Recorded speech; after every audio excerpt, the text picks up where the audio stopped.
YouTube, how's it going? The Goat House is back, and I have my GM mock draft, what I would do mock draft. So this is not a predict the pick mock. I do plenty of predict the pick mocks. I have a very recent one. I'll put the link at the top of the description. Those are the more popular ones, but this is not that. This is what I would do. Some people wanted this. I usually do a few of these a year. People are usually confused by these. So again, it's not a predict the pick. This is what I would do, kind of get a feel what I think. We're going to get into my position rankings just after this video too, going through all the positions, so you're going to get an idea of my thoughts on these players and grades. So very, very interesting video. I really enjoy doing this one. I only do a few a year, so it's definitely going to look different than the actual draft. I think some of it's realistic, some of it not so much. It's just I'm basically playing GM for every single team here. So, and it's not, if an example, if somebody got picked 10th, that doesn't mean they're 10th on my big board. It doesn't translate to my big board exactly. It's about fit. I do like best player available if it's somewhat of a need. Hopefully all that makes sense. Again, we got position rankings to do, a couple of live streams we want to do. I'm going to predict the NBA playoffs, and we'll be live during the NFL draft, April 25th. We're starting a little bit early. We're going to be live during the draft right here on YouTube, though, so 30 minutes before the draft. And then during the draft, live predictions, reactions, all kinds of fun stuff. The best day of the year, the NFL draft. Cannot wait. Hopefully you can join us. Subscriber goals at 20K. Please help us get there. Click that like button, notification button, and at the bottom right, there's our Twitter. Also a link in the description. Day 3 will be live on Twitter, day 3 of the draft. So hopefully you can join us on there as well. Let's get on to the mock. I'm going to explain each pick. Again, not predict the pick. This is what I would do. So the Cardinals with the first pick, I'm taking, if I have the first pick, I'm taking my number one player in the draft. If I'm very desperate for a quarterback, then I could reach for a quarterback. Some of these spots I would trade back, but I didn't do any trades in this. Just an idea of, my view on things here. Cardinals, I'm taking Quinnen Williams. I think he's the best player in the draft. Talk about interior during the year, during the regular season when we cover the NFL, I talked about interior D-line pressure. Interior pressure is key. It's a game changer. Only a few teams could do it at a high level. Rams with Aaron Donald, special player. They made it to the Super Bowl. The Bears, very smart defense, a lot of talent everywhere. Akeem Hicks, dominant, probably the second best D tackle in football this year. And look how good one of the better teams in the NFC, the best defensive football. And then the Eagles with Fletcher Cox, they won a playoff game. And at the end of the year, obviously they made a quarterback change, but there was a big-time upgrade, better play in their interior D-line in terms of pressure. So it's very rare, and it's a game changer. And Quinnen Williams is that type of player. He can do it all. And we've seen him play multiple different spots on the D-line equally at a high level. So, the Cardinals it's definitely a need for the Cardinals on top of it, but wouldn't really care if it was not. It's my top player in the draft. I'm taking the top player in the draft with the number 1 overall pick. Kyler Murray, I understand it. He fits. He's another game changer. He throws teams off in their game plan. So I understand it, but he's really not even close to being number 1 on my board. I like Quinnen Williams a lot. The Niners, I take Nick Bosa, number 2. He may not be my number 2 player in the draft. I guess no secrets. He's not. He's actually my number 3 player in the draft, but it's about fit here. He's definitely more of a fit than a guy like Josh Allen. I think Montez Sweat can fit pretty well too. We're talking about the second overall pick here. Bosa, very good get off on the line, very quick get off, very good hand usage, strength is there. Pretty athletic for his size, but there's definitely more athletic guys in the draft. So I think opposite of D Ford and what they want to run as a Leo defense makes a lot of sense. He fits in at that defensive end spot perfectly, and I love the fit here. I already mentioned that, so that's why he's going 2. The Jets go with Josh Allen, best player available on my board at the time, easily. The edge rusher from Kentucky. They need pass rush. They try to get a guy like Anthony Barr. Allen has some similarities, but he's a much better pass rusher, and he can drop back in coverage as more of a true pass rusher, which is very rare. Good size, good athleticism. It's the 3rd pick, plug-and-play starter. The Raiders, maybe a little bit surprised for some, but I go Montez Sweat. We're talking about it could be Sweat, it could be Oliver, Devin White, Jawan Taylor. Those guys are in the same area for best player available next. I'm looking for best fit, also with a big need. Montez Sweat fits, in my opinion. Some people like 3-4. In my opinion, he can play a 3-4, but by far, way better in a 4-3. Opposite of Arden Key, makes a whole bunch of sense for Montez Sweat here, and it's their biggest need. huge ceiling. I talked about this before. Huge ceiling, and usually the guys with the huge ceiling aren't really ready to play now. They don't have the production. He had the production, can stop the run. People forget he can stop the run. It reminds me a lot of Danielle Hunter of the Vikings, who I think is one of the better true 4-3 defensive ends in all of football. So, and freakish, it's pretty much the same thing. With the athleticism, can stop the run, has more production than you think. People are too worried about looking at, Josh Allen's sacks, compared to Sweat's. Josh Allen just had an insane amount of sacks, so can't really compare. So I would like the Raiders to go Montez Sweat in this scenario if I'm the GM of that team. The Buccaneers, I'd go Ed Oliver. I strongly considered Jawan Taylor and Devin White. Jawan Taylor could be part of their future, but I think their O-line's okay for this year. Ed Oliver's a game changer. They're switching defenses to a 3-4. He can fit at the DN spot perfectly in their 3-4. Some of these guys, I only like this much if they're in the right position. And other teams can draft him, put him in a different position, but Ed Oliver needs to be a 3-4 end, in my opinion. In this case, I think he also can play 4-3 D tackle. Either one I'm fine with. Buccaneers get a great player here in Ed Oliver with a ton of upside. The Giants go Jawan Taylor. I'm a fan of getting your team ready for your future quarterback. There's no reason to get a quarterback here if you do not have the offensive line, if he's going to get sacked like crazy, maybe get hurt. Get the team ready first. That's my view on things, looking at the past. Jawan Taylor is an elite right tackle. Elite. There's people that go back and talk about his left tackle play, and then he got better as he got older, switched to right tackle on top of it, and was dominant at right tackle. You watch him against Josh Allen. Josh Allen switches sides. Another thing about him that's great. Switches sides, can play equally as good on either side. Against Florida, he dominated against the left tackle. What did he do against the right tackle, who was Jawan Taylor? He got shut down. So Jawan Taylor, very impressive right tackle, and that's what the Giants need big time. The Jags, I go Devin White, linebacker, LSU. Maybe a little bit of surprise because you don't see this too much, but too good to pass on here, and I think it's a need. You have two linebackers that can play at a starting level. In my opinion, maybe Jaguars fans don't like this. Myles Jack had a pretty terrible season last year. I'm a big Myles Jack fan, too. I liked him on at UCLA. 2 years ago was excellent. So, I think not that Devin White's replacing him, but you can use a starter with the two you got, and you don't know what you're going to get from some of these guys that played last year like Myles Jack. So Devin White, and also too good to pass. That's the topper right there. Lions go TJ Hawkinson. This is kind of a trade down spot possibly, but TJ Hawkinson worthy of the pick. A tight end that they definitely can use, upgrades the blocking and their passing game as well. So something the Lions definitely could use, but a team that could trade back, I would think about trading back if I'm the GM in this scenario. So next 8 picks. The Bills, I go with N'Keal Harry, receiver, Arizona State. He's my number 1 receiver in the class. I'm very high on pretty much all the receivers, but 3 receivers I'm very high on my big board on, and those 3 are coming off on this page. Actually, we'll get to them, but N'Keal Harry can do it all. I know the Bills got they got 2 receivers in John Brown and Cole Beasley. Robert Foster had a very good year. Zay Jones still has some upside, but you don't have anything guaranteed here. There's nothing guaranteed. N'Keal Harry, you're going to get something guaranteed outside, inside, wherever you want to play him, after the catch, downfield, jump ball, everything. So I think he'll work very well with Josh Allen too. So I would take N'Keal Harry with this pick from the Bills. Just makes that offense that much better. The defense can play. We know that. It's on the offense here to put up some points. The Broncos, I go Drew Lock, quarterback, Missouri. We'll get to my quarterback position rankings. That'll be the first one we do. Drew Lock is not my number 1 quarterback, but this is about fit here. And I do like Drew Lock a lot. He's got the it factor. He's got the deep ball. Probably the best in the class in terms of, pro style here. So to me, the Broncos and Drew Lock is a good fit. Joe Flacco, if I'm the GM, I'm not really so thrilled about Joe Flacco, even though we already traded for him in this case. But Drew Lock is the future quarterback, fits what the Broncos are trying to do, do well with their receivers. Cortland Sutton, I really like that pair. To me, the Broncos got a good team. They should have been much better than they were last year. I guess quarterback's just a question. The O-line got better.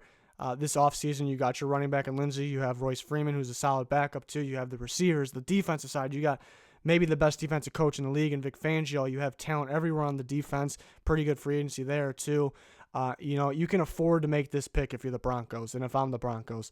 The Bengals, I go Kyler Murray, quarterback, Oklahoma, game changer, hard to game plan against, but there's just so much almost guaranteed. Really nothing's guaranteed, I guess, in the draft. But there's so many players ahead of this that are pretty much guaranteed in my view. So, I couldn't go with Kyler Murray earlier, but the Bengals, I would definitely go this route. They're going to try to bring something new on offense. They drafted very well in defense last year in the past, so you can afford to make this pick.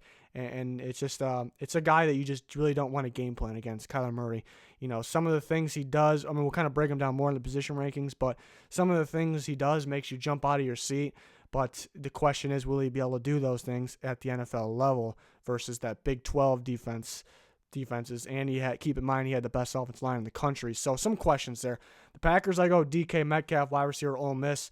I'm not sure if this is a move they actually make, but I would do this in this scenario. There's a couple other guys that came off the board that maybe you would think about. But DK Metcalf is that downfield receiver, that jump ball receiver, likes the sideline. Rodgers likes to roll outside. It's a little easier throwing down that sideline if you're over there in terms of Rodgers likes to do that. So Metcalf really can do more than what people think. I have my doubts too running inside the numbers because it was a lack of it, but I think he can do it. What's scaring me is the injury. Hopefully he can stay healthy, but for me, the DK Metcalf with Rodgers and that Packers team would be scary. I would do it in this scenario here. And then we got the Dolphins going Christian Wilkins, D-tackle, Clemson, dominant defensive tackle. Really one concern here with him. He's 24. I've always been hesitant on the older prospects. That's not too old. Usually we have some guys that are 26, 27 that'll be in the draft here and there, getting first-round talks. Those guys I don't take in the first round usually, in my opinion. But Wilkins, I don't like he's 24, but that's still young. He's a dominant player, can play multiple spots on the D-line. In the Dolphins' case, he'd be a defensive tackle in their 4-3, expected 4-3. Can get after the quarterback. Talk about interior pressure. It's key, but best at stopping the run. Dolphins need D-line in general. They've been lacking defense tackles for quite a while now. They get their guy here. Could go Dwayne Haskins. I pass. You're missing D linemen here, and you're desperate for it. And I'm not a fan of tanking for Tua. That whole thing, I'm not a fan of it. But you don't want to lose games on purpose or anything. But you can't afford to just get the best player available here and maybe wait till next year or get a sleeper quarterback later in this draft. The Falcons go Brian Burns, edge rusher from Florida State, guy that's rising up my board. He's higher than 14 on my board currently. The only downside with him is that he maybe a little bit undersized to teams. I'm not a big fan of pointing out who's undersized, if you can play, you can play. That's the bottom line. Maybe fits a 3-4 team a little better, but Dan Quinn with the Falcons, they run a little bit. He likes these type of guys. He likes the guys that can step off the ball a little bit, even though their base is 4-3. And then Vic Beasley, there was rumors they could try to trade him. Maybe those were false, but I don't know if he's going to be around much longer. They've been trying to do different things with him that Burns maybe can do. Going into this year with Burns, Beasley and McKinley, who I like McKinley a lot, breakout player for this year. Beasley and McKinley would be the starters, but rotation is key, and Burns will be the starter of the future. And you honestly can play Beasley, Burns, and McKinley all at the same time. So I would like this pick. They could use a D-tackle a little more. Don't know if there's one that fits that is worthy of the 14th pick. Redskins go A.J. Brown, receiver, Ole Miss. They've been lacking a top receiver for a long time now. They got Case Keenum. He's capable of going far. We've seen that 2 years ago, but he had top receivers in Stephon Diggs and Adam Thielen, two guys that are shifty, can play outside, and can play in the slot at a very high level, very good at running after the catch. It sounds like I just explained A.J. Brown. That's who I just pretty much gave the rundown on, but I did it with Diggs and Thielen. So I think this is a receiver that Case Keenum would like very much, and it's a desperate need in my opinion. They have defensive talent, even though they lost some guys there. The offense line is stay healthy, obviously. They could be in the market to trade for Josh Rosen. We'll see if that happens.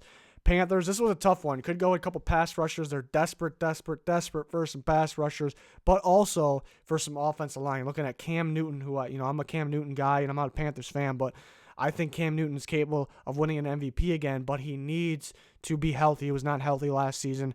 How do we keep him healthy? Offensive line. The offensive line's been pretty terrible. Bottom of the league. Not the very last, but towards the bottom of the league. So you get a guy that can play guard or tackle for you, and some teams actually like his potential at center, which they got Paradis. So I just wanted to point that out, that he can play all the positions on the offensive line. So play it safe. Keep Cam safe. Keep him healthy. Get Jonah Williams here if he's there. Great pick at 16, and I think it's realistic. Next 8 picks, got some more surprises maybe coming. The Giants get Dwayne Haskins, not at 6, but down at 17. I think he could drop a little bit. I think teams will be higher on, teams are going to be splits. You could, I wish I mentioned a little earlier, but people may say that why didn't you have the Giants taking Kyler Murray? I just don't see him as a fit. That's not Shermer's type of quarterback.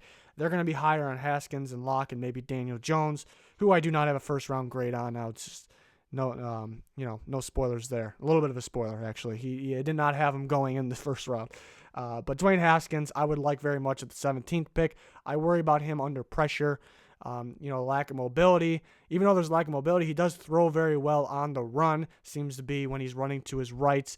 That's why the Giants seem to get that right side of the line set first, in my opinion. So this would be a good pick here, but I wouldn't reach too much for him.